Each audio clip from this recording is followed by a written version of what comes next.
Hello friends, welcome to djit. நம்ம இன்றைக்கி இந்த வீடியோவில் எதை பற்றி பார்க்க போகிறோம் அப்படின்னா, நான் ட்ரேடிங் ஸ்டார்ட் பண்ணுறதுக்கு முன்னாடி நான் என்னென்ன ரூல்ஸை ஃபாலோ பண்ணுவேன், என்னோடய ஹேபிட்ஸ் எப்படி இருக்கும், ஒரு பொசிஷன் எடுக்கணும்னா எப்படி எடுப்பேன், எப்படி ஸ்டாப்லாம் செட் பண்ணுவேன், அதை பற்றி தான் நான் அந்த வீடியோவில் ஃபுல்லாக பார்க்க போகிறேன். வாங்க வீடியோக்குள்ளே போகலாம்.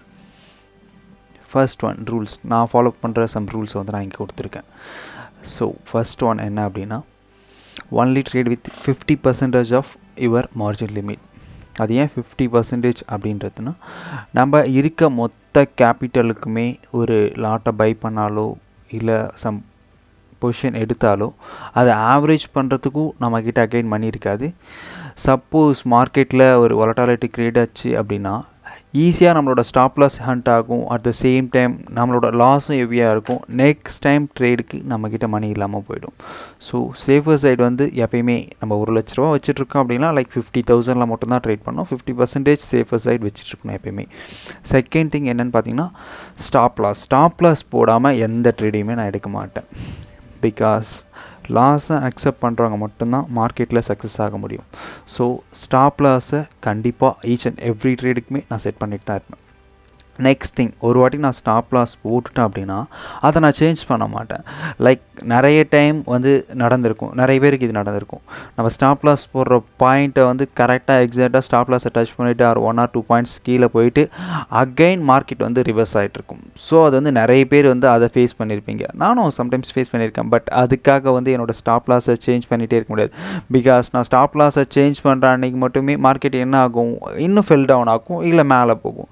ஸோ ஸ்டாப் லாஸோடு சேர்த்து அடிஷ்னலாக சம் லாஸஸ் வரும். ஸோ அது தேவையில்லாது. ஸோ அதை வந்து மேக்ஸிமம் அவாய்ட் பண்ணிவிடுங்க. நெக்ஸ்ட் திங், ஒரு நாளைக்கு 3 to 4 trades or 4 to 5 trades அவ்வளோதான். மார்க்கெட் நல்லா போச்சு, எனக்கு ஏற்ற மாதிரி ட்ரெண்ட் இருக்குது அப்படின்னா மட்டும்தான் நான் 3 to 4 ட்ரேட்ஸ் வந்து எடுப்பேன்.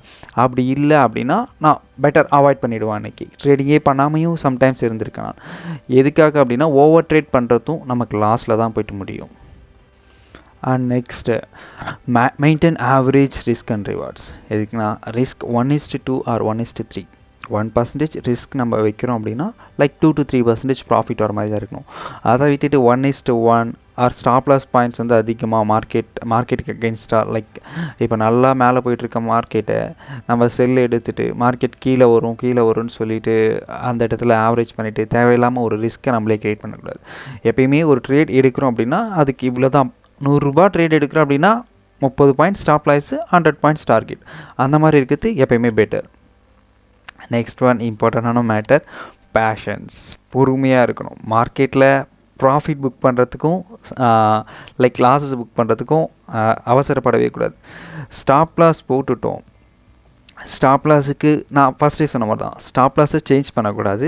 அட் த சேம் டைம் மார்க்கெட்டோட ஒரு வாலட்டாலிட்டியிலே மார்க்கெட் ஸ்டாப் லாஸ் கிட்ட வரப்போகுது, ஸ்டாப் லாஸ் ஹிட் பண்ண போது ஒரு 2-3 பாயிண்ட் தான் இருக்குது அப்படின்னா அங்கே போய்ட்டு நான் அந்த 3 to 4 பாயிண்ட்ஸை வந்து கேப்சர் பண்ணுறேன் சேவ் பண்ணுறேன் அப்படின்னு முன்னாடியே போய்ட்டு ஸ்டாப் லாஸை நம்மளே வந்து அக்செப்ட் பண்ணிக்கூடாது, லைக் வெளியே வந்துடக்கூடாது.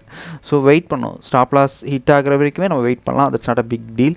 At the same time profit booking அப்போவும் லைக் இப்போ 100 பாயிண்ட்ஸ் டார்கெட் வச்சுட்டிங்க நிஃப்டியில், இல்லை பேங்க் நிஃப்டி தான் கரெக்டாக இருக்கும் 100 பாயிண்ட்ஸ்க்கு. ஸோ 100 பாயிண்ட்ஸ் டார்கெட் வச்சிட்டிங்க அப்படின்னா அந்த 100 பாயிண்ட்ஸ் வர வரைக்குமே வெயிட் பண்ணணும். இல்லை எனக்கு 60 பாயிண்ட்ஸ் போதும், 50 பாயிண்ட்ஸ் போதும் அப்படின்னு எக்ஸிட் ஆகிறதும் ஒரு மிஸ்டேக் தான் என்னை பொறுத்த வரைக்கும். ஓகே.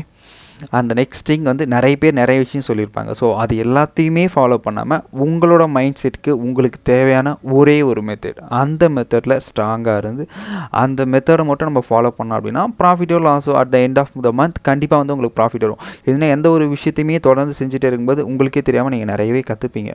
ஸோ ஒரு மெத்தடில் கிளியராக ஸ்ட்ராங்காக இருந்தீங்க அப்படின்னா கண்டிப்பாக மார்க்கெட்டில் நிறைய ஏர்ன் பண்ணலாம். த நெக்ஸ்ட் ஒன் வந்து கன்சிஸ்டன்சி எதுக்காக அப்படின்னா, லைக் நிறைய ட்ரேடர்ஸ் வந்து ஸ்டார்டிங்கில் லாஸ் ஆவாங்க.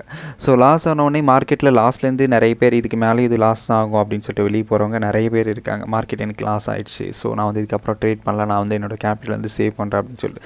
பட் 4-5 லாஸான ட்ரேடு பண்ண தெரிஞ்சவங்களுக்கு அதுக்கப்புறம் மார்க்கெட் லாஸ் ஆன இடத்துல ப்ராஃபிட்டும் வரும் அப்படின்றது நிறைய பேர் யோசிக்க மாட்டாங்க. ஸோ எந்த ஒரு விஷயமே கன்சிஸ்டன்சியாக பண்ணணும். தொடர்ந்து பண்ணிகிட்டே இருந்தோம் அப்படின்னா கண்டிப்பாக ஒரு பாயிண்டில் நமக்கே தெரியும் நம்ம எங்கே மிஸ்டேக் பண்ணுறோம், எதை நம்ம சேஞ்ச் பண்ணணும், எந்த இடத்துல நம்ம மாறணும், எந்த மாதிரி இடத்துல நம்ம பொசிஷன் எடுக்கணும் அப்படின்றது சேஞ்ச் ஆகும்போது நமக்கே தெரிய வந்துடும் நம்ம இது பண்ணால் நமக்கு ப்ராஃபிட் வரும் அப்படின்னு சொல்லிட்டு. ஸோ கன்சிஸ்டன்சியாக ட்ரேட் பண்ணுறது எப்பயுமே பெட்டர். அண்ட் நெக்ஸ்ட் ஒன் வந்து நான் ஃபாலோ பண்ணுற some habits and maximum traders நிறைய பேர் ஃபாலோ பண்ணுற ஹேபிட்ஸ் இது தான் இருக்கும். First point, successful trader have the same mindset even after 5 to 6 continues losing trades. அதுதான் வந்து main matter.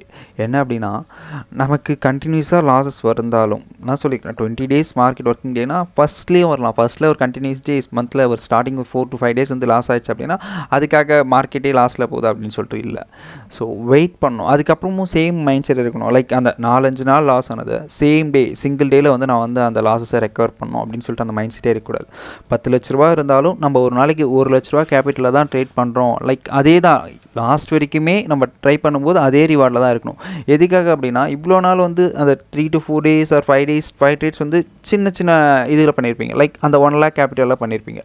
But at the end of the day நான் ஒரே நாள்லேயே ரெக்கவர் ஆகணும்னு சொல்லிட்டு நீங்கள் உங்ககிட்ட இருக்க மொத்த கேபிட்டல் வச்சு ட்ரேட் பண்ணும்போது ப்ராஃபிட் வரலாம், லாஸ் வரலாம். பட் அப்படி லாஸ் வந்துச்சு அப்படின்னா அது ஒரு ஹியூஜ் லாஸாக இருக்கும். ஸோ வந்து அதை வந்து எப்பயுமே அவாய்ட் பண்ணிடணும். செகண்ட் வந்து ஃபஸ்ட் சொன்ன மாதிரி எப்பயுமே ஒரு ஸ்ட்ராங் ஸ்ட்ராட்டஜி இருக்கணும். லைக் ஒரே ஸ்ட்ராட்டஜியில் ஒரே மைண்ட் செட்டில் ட்ரெயின் பண்ணணும். மல்டிபிள் ஸ்ட்ராட்டஜிஸ் வேணாம். எது நமக்கு வருமோ அதில் மட்டும் நம்ம ஸ்ட்ராங்காக இருந்தோம் அப்படின்னா தட்ஸ் என்ஃப். மார்க்கெட்டில் போதுமான அளவு நம்மளால் ஏர்ன் பண்ண முடியும். Single and simple strategies is. Next one வந்து ஒரு சக்ஸஸ்ஃபுல் ட்ரேடராக நீங்கள் இருக்கணும் அப்படின்னா நீங்கள் ட்ரேட் எடுக்கிறதுக்கு முன்னாடியே நம்ம எவ்வளோ பாயிண்ட்ஸ் டார்கெட் வைக்கணும், எவ்வளோ பாயிண்ட்ஸ் ஸ்டாப் லாஸ் வைக்கணும், இதை வந்து நம்ம மெயினாக கற்றுக்கணும். எதுக்குன்னா ட்ரேடிங்கில் நம்மளை காப்பாற்றுறது, அதாவது நம்மளோட மணியை வந்து சேவ் பண்ணுற ஒரே ஒரு பெரிய விஷயம் என்ன அப்படின்னு பார்த்தீங்கன்னா ஸ்டாப் லாஸ். ஸ்டாப் லாஸ் வந்து எப்பயுமே ரொம்ப முக்கியம். எதுக்காக அப்படின்னா அதை ஒரு லிமிட்டோடு முடிஞ்சிடும். ஓகேங்களா? நம்ம ஸ்டாப் லாஸ் செட் பண்ணும்போது நமக்கே தெரிஞ்சிடும் இந்த ட்ரேடில் நம்ம ஃபெயில் ஆனோம் அப்படின்னா நமக்கு இவ்வளோ பாயிண்ட் தான் லாஸ் ஆகும், இவ்வளோ அமௌண்ட் தான் லாஸ் ஆகும். பட் ப்ராஃபிட்டும் வந்தது அப்படின்னா லைக் ஒரு ஹியூஜ் ப்ராஃபிட் வரும். அதை விட்டுட்டு நம்ம எஸ்எல் போடாமல் ட்ரேட் பண்ணுற ஒரு ட்ரேடும் தப்பான ட்ரேட் தான். ஸோ மேக்ஸிமம் எஸ்எல் இல்லாமல் ட்ரேட் பண்ணவே கூடாது. Next, the losing trade does not mean you are a loser. Okay, மார்க்கெட்னு இருந்தால் ப்ராஃபிட்டே இருக்கும், லாஸும் இருக்கும். நீங்கள் கண்டினியூஸாக 3-4 ட்ரேட்ஸ் வந்து லாஸ் ஆன உடனே இல்லை எனக்கு வந்து லாஸஸ் மட்டும்தான் வருது மார்க்கெட் அப்படின்னு சொல்லிட்டு இல்லை. உங்களாலேயும் கண்டிப்பாக ப்ராஃபிட் பண்ண முடியும், நம்மளாலையும் ப்ராஃபிட் பண்ண முடியும். கரெக்டாக ஆக்சுவலாக தொலைச்சிடத்தில் தான் தேணும்னு சொல்லுவாங்க. ஸோ கண்டிப்பாக நம்மளால் மார்க்கெட்டில் ப்ராஃபிட்டபுளாக இருக்க முடியும் அப்படின்னு சொல்லியிருக்கணும். நெக்ஸ்ட் திங் வந்து அவாய்ட் லாசிங் ட்ரேட். அதாவது ஹை ரிஸ்க் இருக்க ட்ரேட்ஸில் வந்து என்ட்ரியே ஆகாமல் இருக்கிறது எவ்வளோ பெஸ்ட்டு. ஓகே, நம்மளோட மைண்ட் செட்டுக்கு அகென்ஸ்டாக மார்க்கெட் இருக்குது. லைக் நம்ம வந்து ஒரு ட்ரேட் எடுத்திருப்போம், இதுதான் என்ட்ரி பாயிண்ட், இதுதான் டார்கெட். பட் மார்க்கெட் வாலட்டிலிட்டியால் அது வந்து அகென்ஸ்டாக போகுது. லைக் நான் மேலே போகும் அப்படின்னு நினச்சேன், பார்த்தா மார்க்கெட் கீழே போகுது அப்படின்னா நெக்ஸ்ட் மார்க்கெட் மேலே வரும் அப்படின்னு சொல்லிட்டு நம்மளால் அங்கே பெட் பண்ண முடியாது. The last and final but important, saving your capital is the best income in trading. Of course, market எங்கேயுமே போகாது, அங்கே தான் இருக்கும். பட் நம்மக்கிட்ட கேபிட்டல் இருந்தால் மட்டும்தான் நம்மளால் ட்ரேட் பண்ண முடியும். ஸோ அதை எப்பயுமே மறந்துடாமல் எவ்வளோக்கு எவ்வளோ நம்மளோட கேபிட்டல் நம்மளால் சேவ் பண்ண முடியுதோ அது நமக்கு எப்பயுமே பெஸ்ட் தான். ட்ரேடே எடுக்காமல் இருக்கிறதுனால நம்மக்கிட்ட எதுவுமே ஆக பார்த்தல. பிகாஸ் நம்மளோட சேவிங்ஸ், நம்மளோட இன்வெஸ்ட்மெண்ட் நம்மக்கிட்ட பத்திரமாக இருக்குது. தேவையில்லாமல் போயிட்டு லாஸ் ஆகிற ட்ரேடை எடுக்கிறத விட லைக் ட்ரேடே எடுக்காமல் வெயிட் பண்ணலாம். கரெக்டான ஆப்பர்ச்சுனிட்டி வர வரைக்கும் நம்மளால் வெயிட் பண்ணி பொசிஷன் எடுக்க முடிஞ்சால் மட்டும் தான் நம்மளால் ப்ராஃபிட்டபுளாக இருக்க முடியும். அதை விட்டுட்டு இல்லை இன்றைக்கி டெய்லி நான் ஒரு ட்ரேடாவது எடுத்தாகணும், டெய்லி ஒரு 2 ட்ரேடாவது எடுத்தாகணும், இல்லை எனக்கு இவ்வளோ அமௌண்ட் வேணும், ஒரு கமிட்மெண்ட் இருக்குது, எனக்கு இந்த கமிட்மெண்ட்காக எனக்கு வந்து இவ்வளோ அமௌண்ட் தேவைப்படுது அப்படின்னு சொல்லிட்டு எந்த ஒரு ட்ரேட்லையுமே போய்ட்டு ஜம்ப் பண்ணக்கூடாது. அப்படி பண்ணோம் அப்படின்னா அது தேவையில்லாமல் நம்ம கேபிட்டலை லாஸ் பண்ணுறதுக்கு தான் ஒரு வழியாக இருக்கும். So saving your capital is the best income. And next important levels in my chart. நான் என்னோடய பர்சனல் சார்ட்டில் நான் இதெல்லாம் வந்து யூஸ் பண்ணுறேன். எந்த மாதிரி இண்டிகேட்டர்ஸ் நான் வந்து யூஸ் பண்ணுறேன். நான் யூஸ் பண்ணுற இண்டிகேட்டர்ஸ் ரொம்பவே simple. Like CPR and then volume RSI, அவ்வளோதான். இது மட்டும் தான் நான் யூஸ் பண்ணி ட்ரேட் பண்ணுறேன். சிபிஆர் வந்து கண்டிப்பாக என்னை பொறுத்த வரைக்கும் ஒரு சார்ட்டில் இருக்கணும். சிபிஆரில் 3 பாயிண்ட் இருக்கும் actual. Top pivot, central pivot and bottom pivot. இது 3மே நம்ம வந்து அக்யூரேட்டாக மார்க்கெட் ஸ்டார்ட் பண்ணுறதுக்கு முன்னாடியே நம்ம வந்து செட் பண்ணிக்கணும். And PDH and PDL, these are the important supply and resistance. So இதுவும் முக்கியமாக இருக்கணும். ரெசிஸ்டன்ஸ், சப்போர்ட் அந்த R1, R2, R3 because they are the targets. ஓகேவா? டார்கெட்டாகவும் ஸ்டாப் லாஸாகவும் மெயினாக ஆக்ட் ஆக பொறுத்து ரெசிஸ்டன்ஸ் அண்ட் சப்போர்ட் தான் யூஸிங் சிபிஆர்.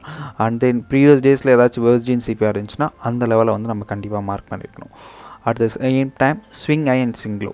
எதுக்காக ஸ்விங் ஐ ஸ்விங் லோ அப்படின்னா லைக் அது வந்து அந்த வீக்லி ஆர் மந்த்லி சார்ட் பேட்டர்ன்ஸில் எவ்வளோ பாயிண்ட்ஸ் அந்த வீக்லி மந்த்லி பேட்டர்னில் மேலே போயிருக்கு, அதை கட் பண்ணும்போது ஸ்விங் ஹையை கட் பண்ணும்போது நெக்ஸ்ட் எங்கே போகும், ஸ்விங் லோவை கட் பண்ணும்போது நெக்ஸ்ட் எங்கே போகும் அப்படின்றத வந்து நம்ம பார்த்துக்கலாம்.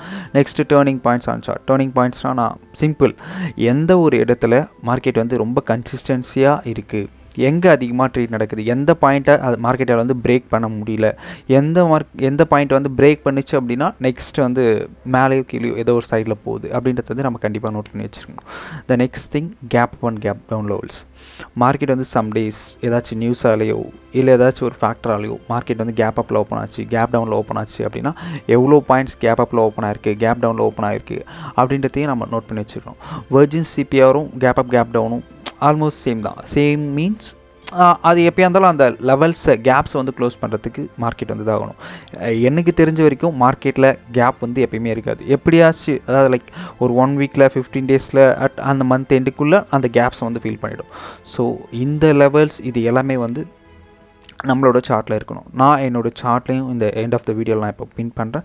நெக்ஸ்ட் உங்களுக்கு என்னோட கேண்டில் ஸ்டிக்ஸோட என்னோட சிபிஆர் ஆர் நம்மளோட ஆர்எஸ்ஐ வேணும் அப்படின்னா நம்மளோட வெப்சைட் நான் கீழே கொடுத்துருக்கேன். வெப்சைட்டில் போய்ட்டு நீங்கள் ஆட் பண்ணிக்கலாம். நீங்களும் ட்ரேடிங் வியூ சாஃப்ட்வேரில் நம்மளோட இண்டிகேட்டர்ஸை யூஸ் பண்ணலாம். Thank you, love you, bye.